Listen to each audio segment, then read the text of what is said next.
Welcome to Sistah's Conversations podcast with your hostess, Letrise Carter. We feature interviews in literary, film, and television, as well as real topics that impact the Black community. Welcome to Sistah's Conversations with Letrise Carter and my co-host, attorney Pillara Henderson-Smith. Today's show, we have a special guest joining us to talk about building wealth with real estate. And we will continue part 2 of wills, and we will also be talking about prenuptials as well today. So welcome back to another episode of Wealth and Estate Planning. I am Letrise Carter and my co-host Pillara. Hey, Pillara. Hello. It's so great to be back on, you guys. I just wanted to start out by saying thank you for all the positive feedback from last month's episode. It definitely gave us a lot to work with, and so excited about today and about the topics that we're going to be talking about today. And so we're going to continue on with wills and living wills and talk a little bit about probate and prenup agreements. Yes. So we'll kick off our first part of the show with our special guest, Mary Parker. Her name, like I said, is Mary Parker. She's been a broker since 2001, and she is going to bring her knowledge and her expertise to give us valuable information for building wealth in real estate. Hey, Mary, welcome to the show. I'm sorry. Thank you, Letrise, for inviting me. Well, like Letrise said, I've been in the business for a while. In 1989, I purchased my first investment property, and it was from new construction. So it was kind of like a really good deal. So let's get right into it, how to build real estate. So the first thing to do is to buy your first piece of property. Make sure you definitely look at location. Location means everything when you're buying property. And from there, you should start small and do that first. Once you do that, you get a feel for all of the expenses and what it involves in owning real estate, the taxes, everything. Then you can leverage that property and go get another one. But always start off small and hire you a team of experts to help you navigate through all of the market analysis, taxes. You need a real estate attorney. You need a tax attorney, because those things are very important. You don't want to start off doing things wrong. You want to start off on the right foot.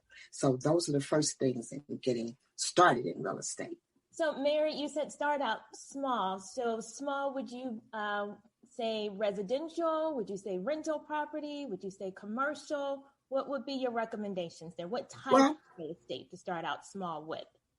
Well, it all depends on your level of risk, the risk you would like to take, and also your skills. Some people can start off with a flip because they have the knowledge of construction, or they can do most of the work themselves. So I don't tell people exactly where to go, because everything is profitable, everything is good in a person's eyes, but it's the location is what I'm saying. If you want a return, you must look at the demographics, what that area is doing as far as population, income, education, schools, what the latest trends are. When you go in that way, you're being smart with your money. You're not just looking at a property anywhere and it's not going to bring you any money. So it's always important to get all of the information you possibly can before you invest in commercial, office, land, rental. They all are profitable, but find your niche in the market and go from there. Once you learn that, the ball is rolling because you got the experience. Okay. So what are some of the benefits of having real estate? Well, there are so many benefits for having. First of all, you have a tangible asset, which is you got cash flow, you got equity, force if you fix it up, you got appreciation, you have a gateway to wealth, you have depreciation over 27.5 years on the property. You have tax breaks from your maintenance, your insurance, your interest, your marketing. It's more cost efficient than renting. So there are a host of things in investing in real estate. It's one of the best investments you can make out here. You're going to get, just think about it. Real estate doesn't depreciate, as much as other things. So if you hold on to it, it's going to appreciate eventually over time. Mm-hmm. So it's a great tool to us to invest in. If you're going to put that in your portfolio, real estate should be part of it. Mm-hmm. Mm-hmm. So now, I watched a movie called Banker, and that was with Samuel L. Jackson, and I can't think of the other young Mackey. His last name is Mackey. It was based on the true story. And back in the 20s, 30s, 40s, and 50s, and even through the 70s, there was a lot of restrictions to Black people owning property, and they were restricted to where they could buy property from. And in this movie, they bought two Black men on rental property buildings. They own buildings. I mean, yes. in prominent neighborhoods. There you go. And then they decided to purchase, because they had all rental property, starting off, which made them very wealthy. And then they purchased two banks. And it was actually illegal for Black people to own commercial office space. Yes, yeah. Exactly. And they purchased an office building where they had prominent tenants. Yes. So I think the system has a big role in this what is it? We call it the systematic racism. Yes. Plays a very big role in why so many African Americans rent versus owning. Exactly. It's design. So that's why with real estate, you must get a team around you. You don't have to know everything. Mm-hmm. So you have to have a team around you, because you're going to need an inspector. You're going to need an appraiser. You're going to need mortgage lenders. So I tell people, get comfortable in talking to the people that you bank with. They have your money. So why not get comfortable with them and have them to guide you in buying real estate? They're there. So that's the first place you can start. In your neighborhood, your banking industry, lenders, attorneys, appraisers, inspectors, contractors. You're going to need all those people once you start investing in real estate. Even your own property, you just need to have a host of people around you to help you, and especially hire your professional agent, real estate agent, because they're there to guide you for all the demographics, all the market analysis. We have all that data to share with you. Mm-hmm. Okay. Quick question. I know that wasn't one of our questions I emailed. My daughter was telling me about this. She saw it on Instagram. The young man, he was pretty much, if people were that they owed back taxes on their homes, he was pretty much paying the taxes on their homes. And if they didn't pay him back within an allotted time period, he pretty much took their homes. Is that true? Is that, because I was trying to figure out if this was a scam or not.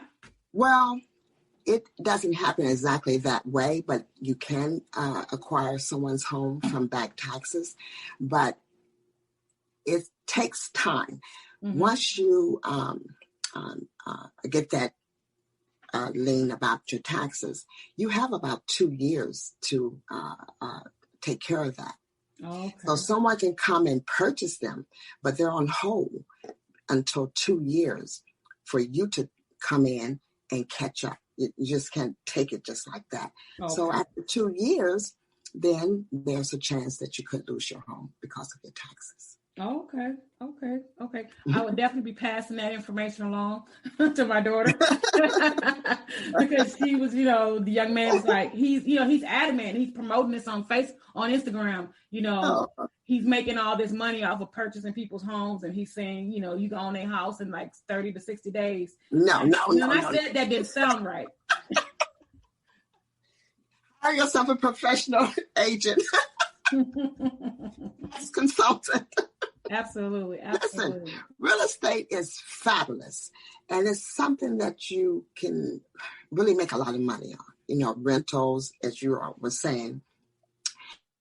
Everybody's not cut out for being someone's landlord. Mm-hmm. So you have to know that you're not capable of that. So you may want to hire a management company because tenants are tenants. They're people. And so you have to treat people right. You have to know how to treat people. You have to keep up with the property. You have to do this, do that, do that, do that. So you have to have a mindset for doing that also. It's a temperament to be an investor, especially if you're there on site, taking care of things on your own. Okay.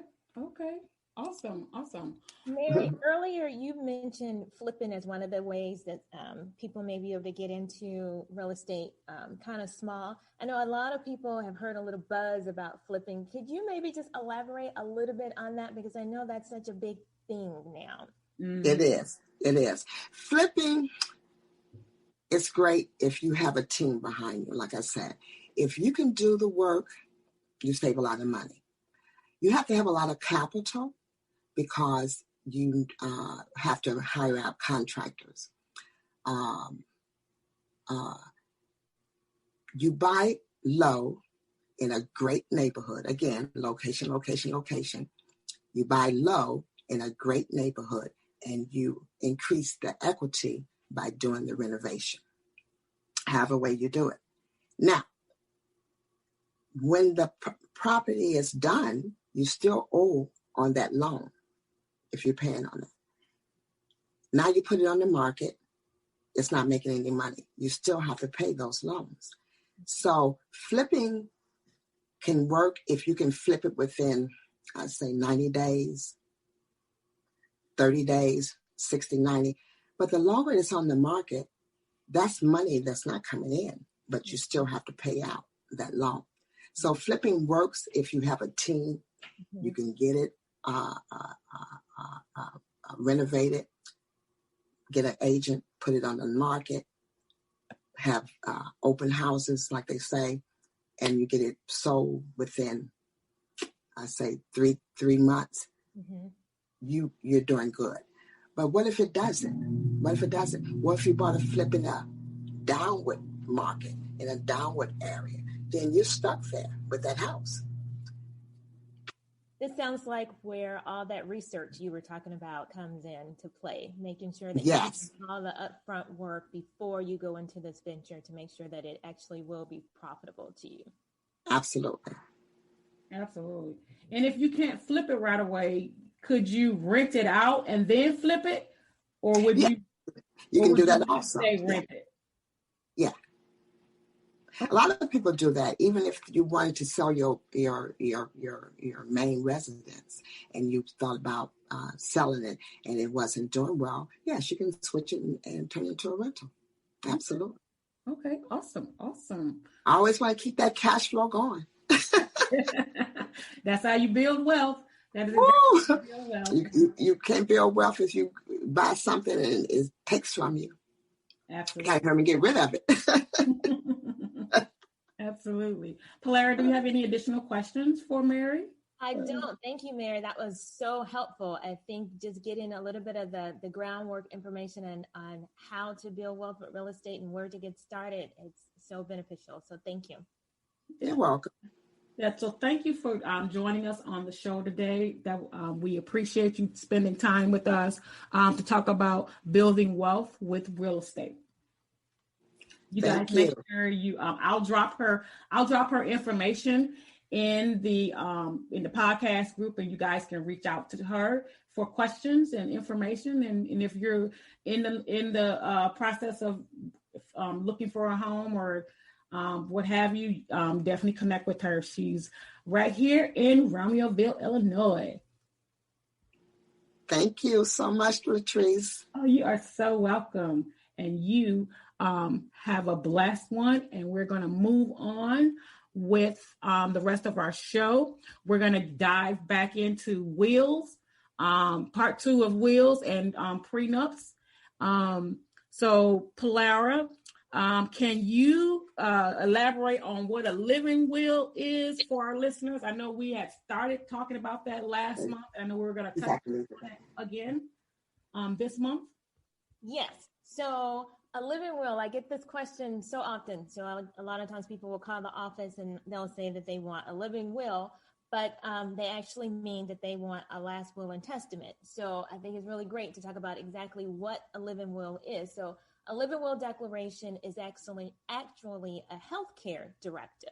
So with a living will, what you are doing is you're letting your healthcare professionals know that if you are terminal and death is imminent, and the only way that you are being kept alive is through artificial assistance. And so that's usually from a feeding tube or a ventilator, that is not what you want, that you would only want comfort care. So you do not want the artificial assistance. That is what a living will is. And so it's completely different from a last will and testament. Okay, awesome. Thanks for that clarification. Now, I know we touched base last time on probate. Can you elaborate on why a person's estate goes through probate and that process? Yeah, so probate is a court process. Basically, it's the court oversight of the management of your assets, so the distribution, the collection and distribution of your assets at your death. Probate is there if you do not have anything in place. So if you have not written a will, then your assets and things will be distributed based on the laws of the state, and that's considered intestate. And so there's a group of laws that you go through, and the court basically has oversight to make sure that the person or persons that are managing your estate follow these procedures. And so it's a safeguard to make sure that creditors are paid, to make sure heirs that are left behind, the correct heirs receive your assets. Now, there's a misconception, however, that if you have a will, then your property will also avoid probate, and it does not. A will actually goes through the probate process. The difference is that the will defines how the property is collected and distributed instead of the laws of the state.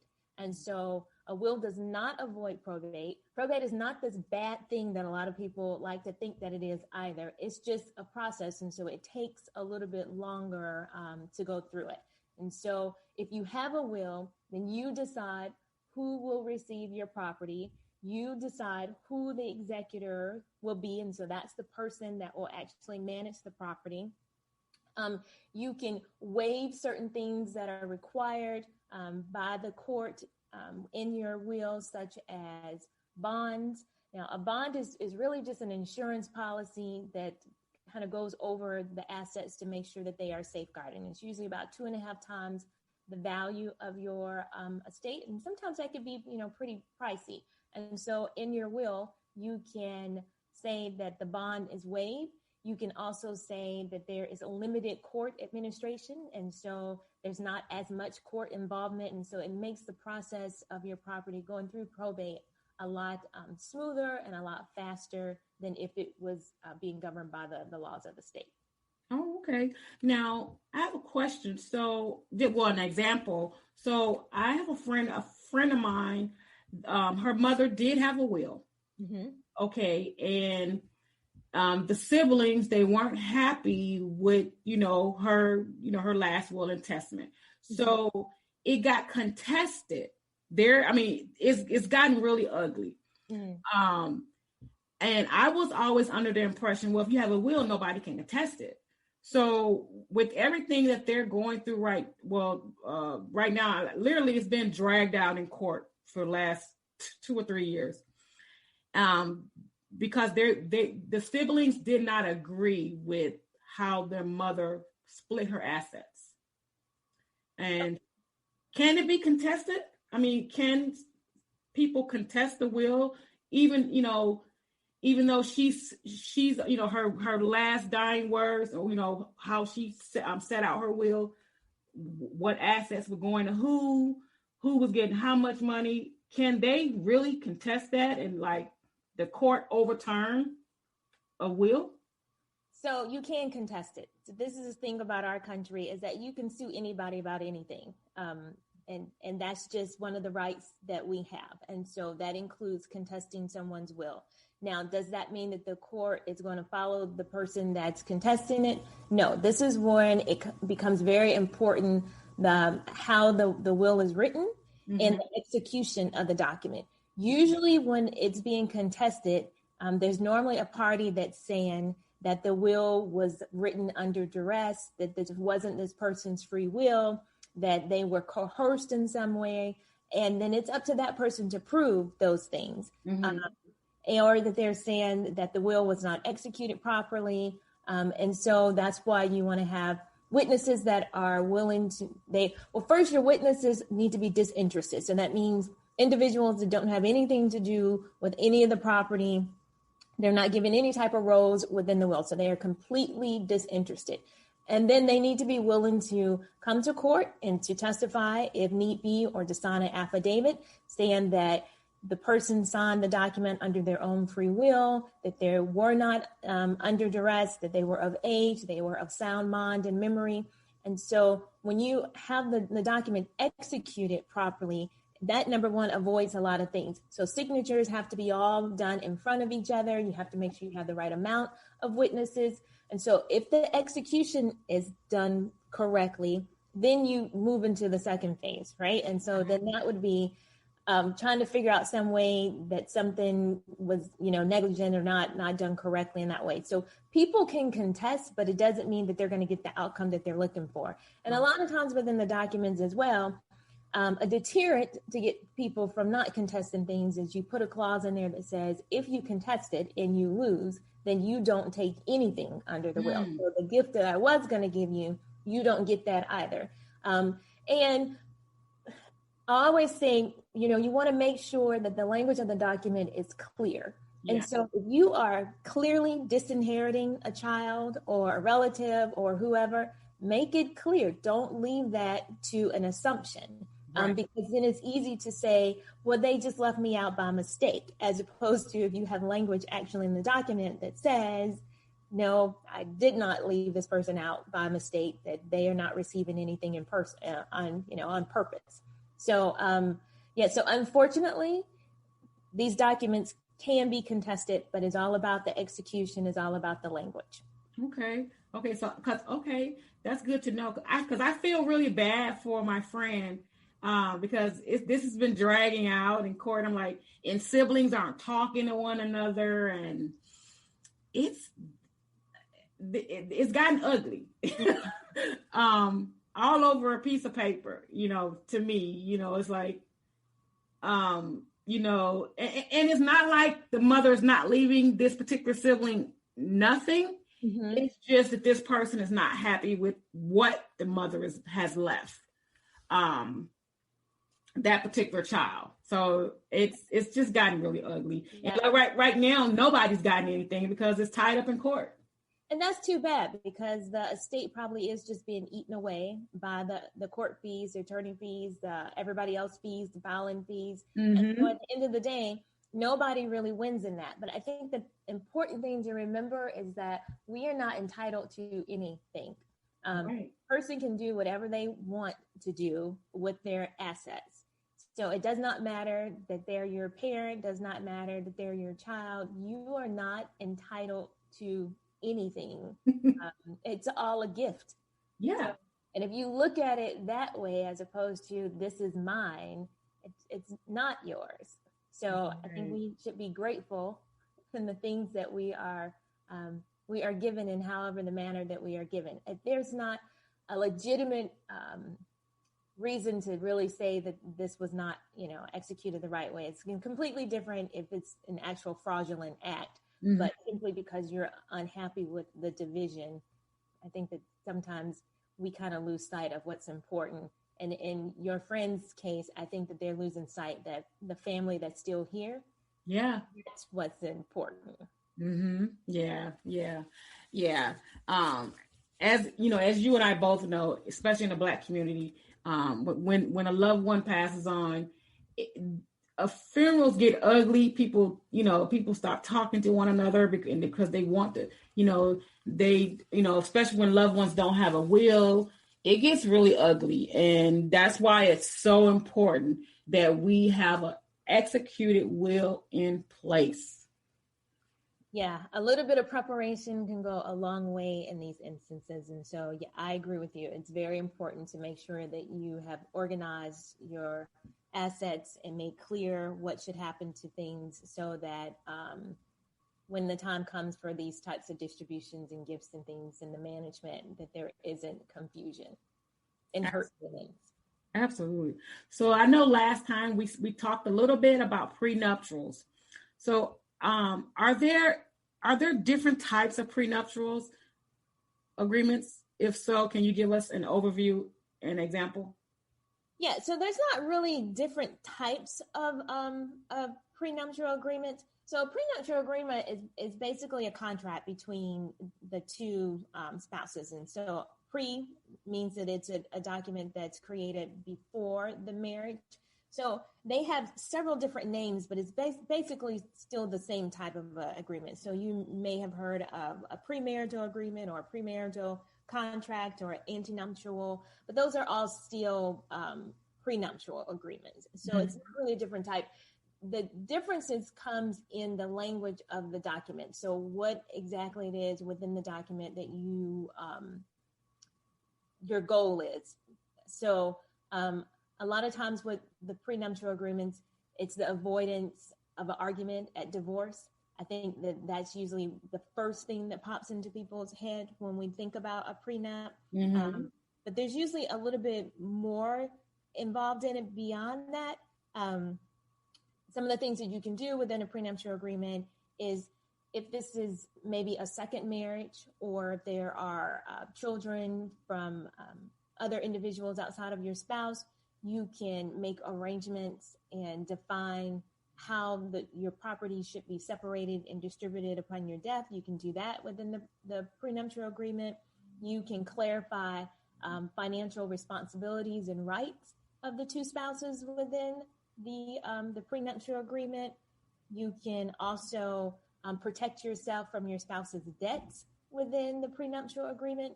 And so it just really depends on what your goals are as far as how the language would be tailored to the outcome that you're looking for.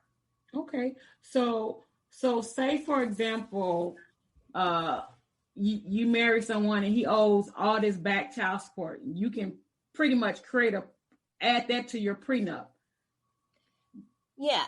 So that you're not responsible for any future debts that he incurred during the marriage.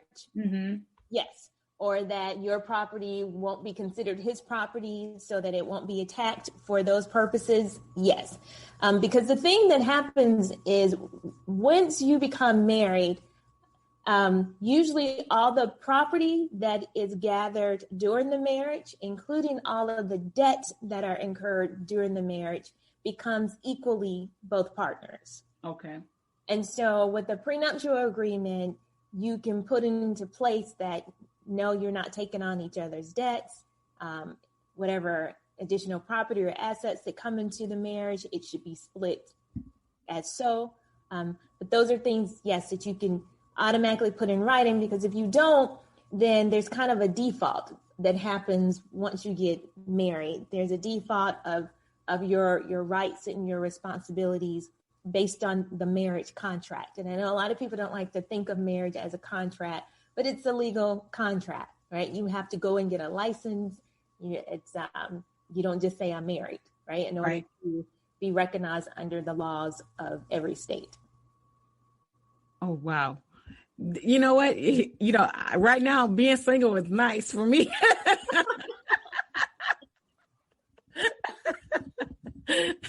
I mean, I do want to get married someday, but marriage is a big responsibility. It's not just, two people joining. There's the financial aspects of it. And there's a lot to consider. There it is. It's not something that you should just do. It's a big responsibility once you decide to join. It's literally two people joining as one. And so that means everything that the other person has and everything that you have, you're both bringing both of those things to the table, and it becomes a big pot. And everything in that pot, you're both equally responsible for. You're equally responsible for the management of it. You're equally responsible for the debt of it. You're equally responsible for the growth of it. Yes. And so for me, that just means I need to marry a mature person who is responsible. Absolutely. You really want to look at and say, where am I in life? And is that other person equally yoked? Do you share the same values? Do you have similar goals? Are you bringing pretty similar financials to the table? Do you feel the same way about debt? All those things really do matter in the long run, because when you are not starting out on the same page, it is very difficult to get on the same page. And that might not be one thought of one or the other. It's just a different personalities, different character traits. And so something that's highly important to you just may not be highly important to someone else. Does that make it bad? No, it just may mean that the two are not compatible if you can't say, these are our differences and what does this look like for us in the future? Absolutely. And there was a celebrity, he had said, when he get married, he want a wife who is bring a table to the table. It's not just about his money. It's about, her bringing her pot to the table, and he's going to bring his pot to the table. And, at first, when he first said it, I was like, that is the craziest thing. But as I get older, it that resonates. It's like, I need you to be able to bring something to the table and be in a financial position where I'm not cleaning up your debt so that we can build wealth, because it takes money to build wealth. You can't start off broke and think you're going to build wealth. No, it takes money to make money. It absolutely does. I mean, you can just gather that from our last segment with Mary. Even with trying to flip a property, you first have to be able to purchase that property. Then you have to be able to, improve that property, right? And you have to be able to pay the people that you need to improve that property. Then you got to be able to pay to put it on the market, and then you have to be able to maintain it while it's on the market trying to sell it. All of that takes money. Yeah, absolutely. Before we wrap up, what are your recommendations for our listeners for estate planning? Like, if you can give a list, just a short list, what you would recommend our people make sure they have when it comes to, planning for their family and leaving wealth, because wealth is a legacy. It is. I mean, so if we're looking at estate planning documents, and so if, the question is more so around like which documents would I recommend, like what's essential. If you are a parent, your number one essential document is a will, so that you can nominate a guardian for your children. That's number one, because your children are your most important assets. And so if you have not taken care of anything else, and obviously I would really want you to take care of yourself, but if you haven't taken care of anything else, please take care of your children. So that's number one, to put a will in place to nominate a guardian. And there's several other things that could go along with that, but as the weeks go on, I'm sure we'll talk a little bit more about some different things. But if you don't have children and you're looking, okay, so what do I need to do for myself now? And so then what are the other documents? Again, a will is a wonderful document because you've worked hard for the things that you have been able to acquire. And we can leverage that for the next generation, right? So even if it's not your children, could be your nieces and nephews, it could be an organization that's helping someone. When we take the time to actually make a plan with our assets, what we are leaving behind is huge. And so making sure that you have that in place. While you are alive, you absolutely need powers of attorney. We never know when something may happen that we are not able to make decisions for ourselves, but we need our lives, they will carry on, right? The sun will come up the next day, your rent is still due, your mortgage is still due, all those things. And so it's really important that with powers of attorney are in place so that your assets can continue to be taken care of, power of attorney for healthcare, that your quality of health is the way that you would want it to be. And the only way those things can happen is if you have put it in writing and you've named someone that knows what you want and can follow the directives that you have put into place to carry on with those things. Other documents are just kind of icing on the cake, right? And so if you are in a position where you are beginning to build some assets or you've been smart and have a good insurance policy and those types of things, then that's when we're going to start looking at a trust, right? We want to put our real estate in the trust. We can put insurance policies, name the trust as beneficiaries to make sure that our children and our loved ones that are left behind are being able to taken care of. But then those assets are not just dwindled away either, because we can specify how those assets are to be paid, when they can have access to them. And so it can guarantee that their everyday maintenance and health is taken care of, but we can also make sure that education is taken care of. There may even still be some left to help purchase a home or start a business, to leave to the grandkids. But those are all things that can be put in place through something like a trust. So it's all kind of building blocks and stepping stones to each other. Absolutely. And we're going to dive deep into trust on our next show, because I think that's important. That's very important for us to touch bases on. Trust and life insurance. I think those two go hand in hand in some respect. So that is going to be on our next show, everybody. So make sure you guys don't miss that. And so our last question before we wrap up, when do you recommend, or would you recommend, a prenuptial agreement? So I would recommend a prenuptial agreement. It's not so much about whether or not both of you have high wealth. It's about how you want that distribution to look. So again, if there are children from different relationships and you want to make sure that they are taken care of in a certain way, or the spouse is taken care of in a certain way. If it is important that if the marriage does not work out, that there is not a lot of arguments about how things should be divided. You decide that up front. If one of the potential spouses is coming to the table with significantly higher wealth or a significantly high amount of debt, those are definitely two things that you want to take a look at, and that can be decided within the prenuptial agreement, because those are things that can just completely change the trajectory of things. And so when you have those types of issues on the table, it's best to go ahead and just knock those out up front, to really talk about those and figure out how should this work. So those are the times that I would definitely, recommend that you should look at a prenuptial agreement. And, even if you don't do a prenuptial agreement and you get into the relationship and things begin to dramatically change, then, there's always a post-nuptial agreement. That simply means that that's an agreement that's made once you've gotten into the marriage. And so sometimes we don't see the dynamics of things up front, and that's okay.